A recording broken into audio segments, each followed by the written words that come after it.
I like to think of work differently and also the workforce differently. I like to think of work as part and parcel of a process, journey that we undertake together in order to reach or achieve our life's goals. Hi, my name is Professor Dr. Ong Kian Ming, Program Director, Philosophy, Politics, Economics or PPE at Taylor's University. You can call me Kian Ming since I think the formal title is a bit too much.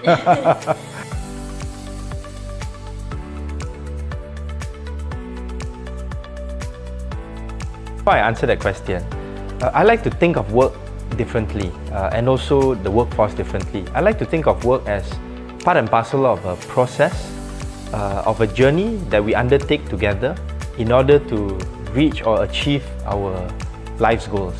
The workforce is actually comprising of a group of partners that we journey along together as part of life's journey to reach our own individual objectives. So that's setting the stage for what I think about work and the workforce. To answer your question more specifically, I think we've seen a number of examples of how different organizations pivoted using different HR responses during COVID.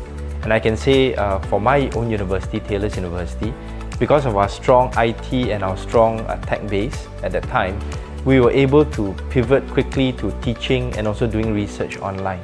I think the question now for an organization like Taylor's is, after we come back to a situation post-COVID, how then do we get the best out of the face-to-face interactions which students as well as lecturers and academics want, and at the same time be able to maximize the capabilities that we've built during the COVID process, whereby we are able to conduct classes and do a lot of things online in ways that we were not able to do. And I think this is part and parcel of the larger HR challenge. This is also part and parcel of the larger challenge for the entire organization, comprising of the CEO and the other members of the C-suite as well. So it is not just a problem for HR to handle.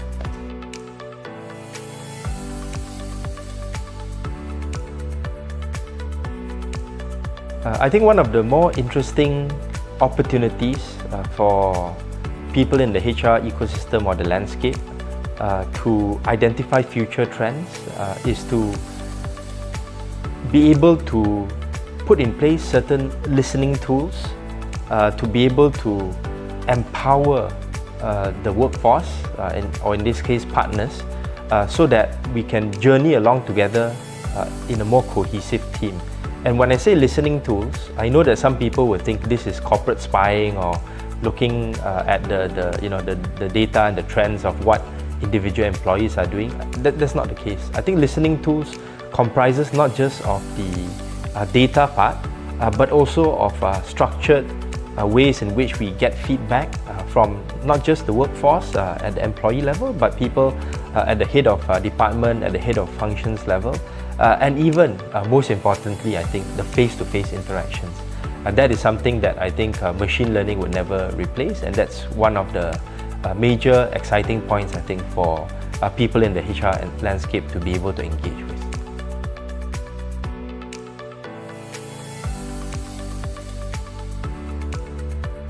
I think to answer this question, we need to look at a couple of examples that I've been thinking about over the past year or so.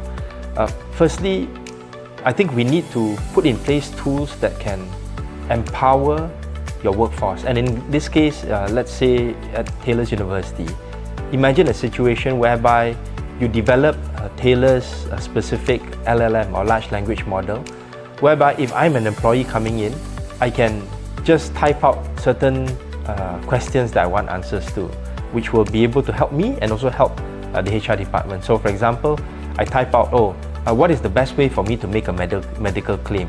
Instead of going through a few hundred pages of your HR manual, that LLM will be able to generate that kind of response. It will free up my time and my headspace to do the things I'm supposed to do well. It will free up the time for HR managers as well to do what they are supposed to do well. So I think from that perspective, it is empowering your staff or your workforce to be able to do things themselves in a better way.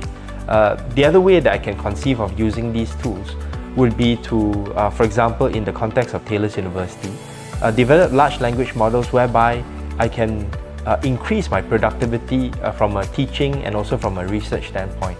So for example, if let's say I have an internal LLM which says, oh, I want to see how I can develop my research capabilities in sustainable development goals or in ESG, the area of ESG. The LLM should not be able to just tell me how I can do it, but in the context of a vibrant and dynamic LLM, it will be able to connect me with other researchers in the ecosystem in my own university and perhaps beyond, to be able to come up with ideas, come up with research projects to be able to further my research and teaching aspirations in these very specific areas. So these are just examples of some tools that I think any organization can develop in order to empower their own workforce at different levels.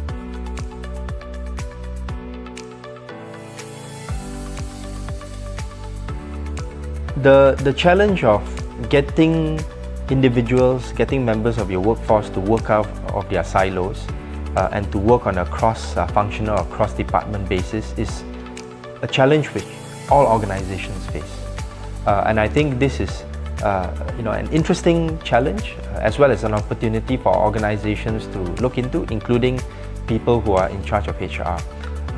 For me, the incentive structure has got to be right in terms of giving encouragement for people to work outside their boxes, so to speak, and to be able to incentivize and provide them with the kind of opportunities to see the benefits of working outside these silos. So I'll give you an example.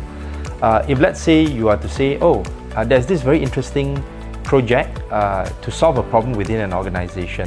How do we decrease electricity consumption in the physical spaces that we have? And you throw out this challenge, different people can sign up, and then this will be ways in which you can provide some KPIs, and also more important, you can signal that you want to use this project to identify potential talent that you want to promote, you want to give more responsibilities to.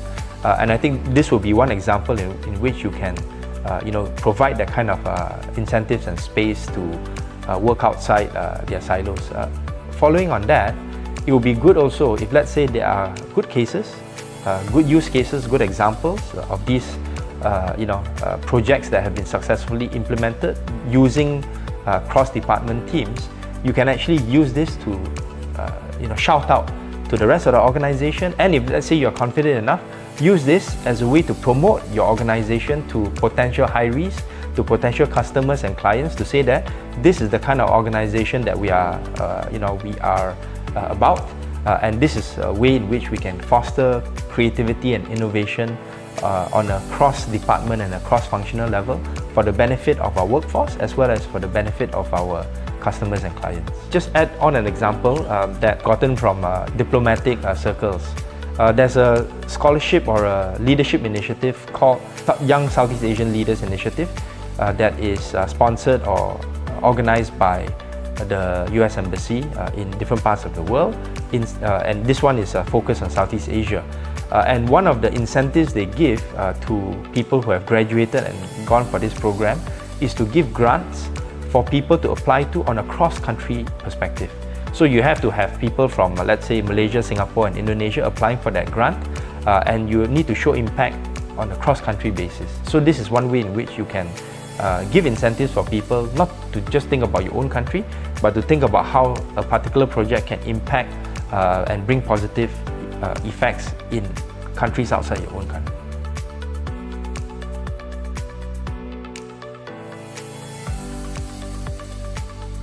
I think in this day and age where a lot of people in the workforce may feel that Big Brother is watching, that everyone is having their eyes on your own work performance and having different tools out there to monitor whether you are replying emails within a certain number of days. I think three principles or suggestions that I have in response to this question. The first suggestion is that HR people should be transparent as possible in terms of telling the staff, telling the workforce, these are the things that are being used. But assure the staff, assure the workforce that when it comes to these listening tools or measurements, it is not something that will be focused on you specifically as an individual, but more for looking at larger organizational objectives. And if let's say they are going to measure you individually, they need to be transparent about this so that you know what you need to do in terms of adjusting to those expectations. So be transparent. I think the second thing that I would advise or suggest is that HR practitioners have to be flexible in terms of their approach. Meaning, if you get feedback from the people who are using your systems, your workforce, to say that, look, this one is a bit too intrusive, this one I think is not so accurate, there are ways in which you can improve your metrics in these different areas. That's where you have to take those feedback and process that feedback and update your processes so that they can be more friendly to the workforce. And of course, this means before you even start the process of having these listening metrics, these tracking metrics, you need to have a good system, feedback system in place, a feedback structure in place for you to take in, process, and be able to act upon the feedback that you receive from different levels. So that's the second suggestion. And I think the third suggestion would be you need to get user buy-in right from the start. This means that the people who are using your systems, you may have to do some beta testing so that they can, the early users or the early adopters can be your champions.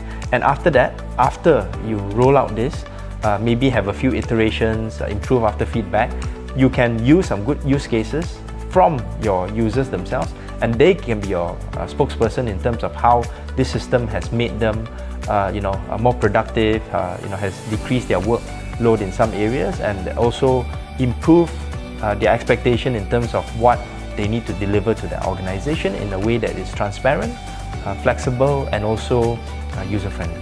Hi, I'm Professor Dr. Ong Kian Ming, Program Director, Philosophy, Politics and Economics at Taylor's University. I look forward to meeting you at the Build a Future Team conference in Bali on the 16th and 17th of October. I'm sure it will be a fantastic event, so see you there.